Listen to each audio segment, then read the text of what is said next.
ஷைகுல் இஸ்லாம் இப்னு தைமியா ரஹ்மத்துல்லாஹி அலைஹி அவர்கள் சொல்கிறார்கள், இமாம் இப்னு கய்யிம் அல்-ஜௌஸியா ரஹ்மத்துல்லாஹி அவர்கள் தனது பதாயிஉல் ஃபவாயித் என்ற நூலிலே சொல்கிறார்கள், இரவுகளில் சிறந்தது ரமலானுடைய கடைசி 10.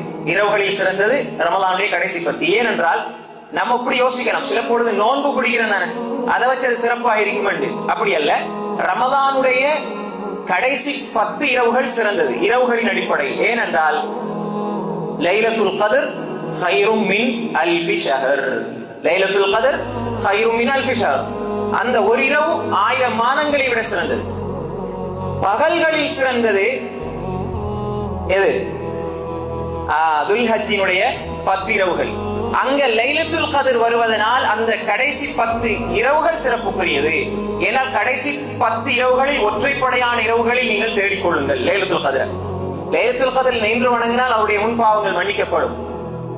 80 வருடங்கள் கைரும் மின் அல்ஃபி ஷஹர், 80 வருடங்கள் அமல் செய்வதை விட சிறந்தது, அதுல கிடைக்கிற நன்மைகளை விட சிறந்தது. அப்ப அது இரவின் அடிப்படையில் ரமலானுடைய கடைசி 10, ஏன் லைலத்துல் கத்ர் வாரதனால். பகல்களினுடைய அடிப்படையில் துல்ஹிஜ்ஜாவுடைய முதல் 10 தினங்கள், ஏன் ஏன் அரஃபாவுடைய தினம் வருவதனால்.